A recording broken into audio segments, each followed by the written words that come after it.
ගොඩක් ආදරෙන් ඔයාලා හැමෝම අපේ channel එකට පිළිගන්නවා. ඉතින් අද කියලා දෙන්නේ වෙනද වගේම තවත් රසවත් කෑමක් කට්ට කරවල වලින් රසවත් බෙදුමක් හදාගන්න හැටි තමයි අද කියලා දෙන්නේ.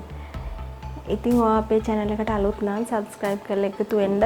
රසවත් අදහසත් හැමදාම කියනවා වගේ අපිට comment කරන් යන්න. අපි එන වීඩියෝ එකට ගිහින් බලමු කොහොමද හදාගන්නේ කියලා. මෙතන මම කට්ට කරවල අරන් තියෙන්නේ. හොඳට කපලා පිටපැත්තේ පොත්තත් අයින් කරලා තියෙන්නේ. ඊට පස්සේ උණු වතුරෙන් හොඳට හොදලා තමයි අරන් තියෙන්නේ. ලොකු ලුණු ගෙඩියක් කපලා අරන් තියෙනවා. කපලා පොඩි කරගෙන තියෙනවා මේ විදියට මේවා ලුණු වෙන් වෙන්න. ඊට පස්සේ අමු මිරිස් කරල් 3ක් අරගෙන පොඩිවට කපලා තියෙනවා. කරපිංචිත්තකුත් අරන් තියෙනවා. මාළු මිරිස් කරල් 3කුත් මේ වගේ ප්‍රමාණයට පොඩිවට කපලා තියෙනවා. ඒක ඔයාලා කැමති විදිහකට කපා ගන්න පුළුවනි. ඊට පස්සේ තක්කාලි සෝස් පොඩ්ඩක් අරන් තියෙනවා. තේ හැඳි 2කමාරක් විතර. කහ කුඩු පොඩ්ඩක් ඕන. කෑලි මිරිස්, රස අනුව ලුණු, පොල් තෙල් ඔය ටික තමයි ඕන වෙන්නේ. ඊට පස්සේ මුලින්ම භාජනයක් ලිපේ තියලා හොඳට රත් වුණාට පස්සේ අපි තෙල් ටිකක් එකතු කරගමු. මෙතනදී මම තෙල් චුට්ටක් වැඩිපුර එකතු කරගත්තා. ওই විදිහට තෙල් එක රත් වෙනකොට අපි කරවල ටික එකතු කරගන්න ඕනේ.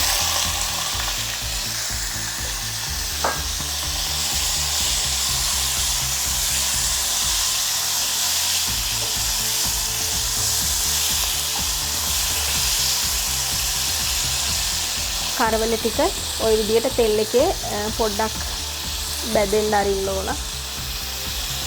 ගින්දර මධ්‍යම ප්‍රමාණයට තියාගන්න ඕන. ඒ කරලා එහෙට මෙහෙට කරලා මේක පොඩ්ඩක් බැදෙනකල් අපි බැදගමු.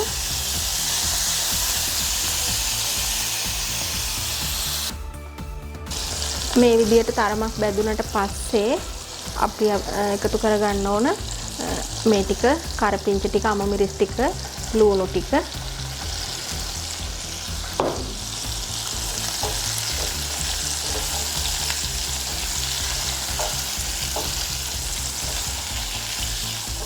ඔය විදියට එතකොට අපි දැන් දාගමු කෑලි මිරිස්.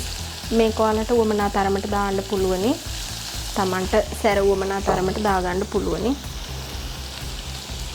ඊට පස්සේ ලුණු දාගනිද්දී කරවල වලත් ලුණු තියෙනවා ගොඩක් වෙලාවට. ඒ නිසා මම ලුණු පොඩ්ඩක් එකතු කරගත්තා. තේ හැඳි භාගයක් විතර.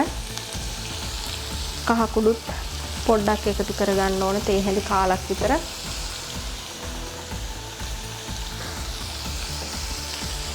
දැන් අපේ තක්කාලි සෝස් ටික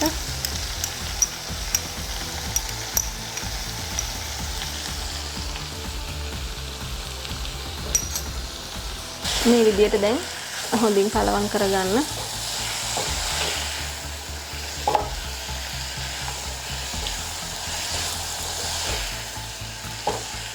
දැන් අපි තාම මාළු මිරිස් එකතු කරගෙන නැහැ. මාළු මිරිස් ගොඩක් තැම්බෙනවට වැඩිය පොඩ්ඩක් තැම්බුනහම තමයි රස තියෙන්නේ. ඒ නිසා තමයි මාළු මිරිස් ටික අවසානයේ එකතු කරගන්න හිතුවේ. දැන් අපි මාළු මිරිස් ටික මේ විදිහට එකතු කරගමු.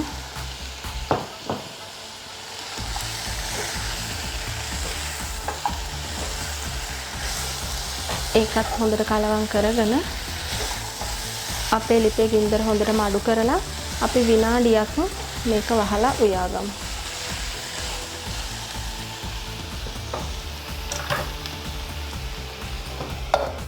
මේ විදිහට විනාඩියකින් ඇරලා බලලා අපි චුට්ටක් ආයෙ කලවම් කරගමු.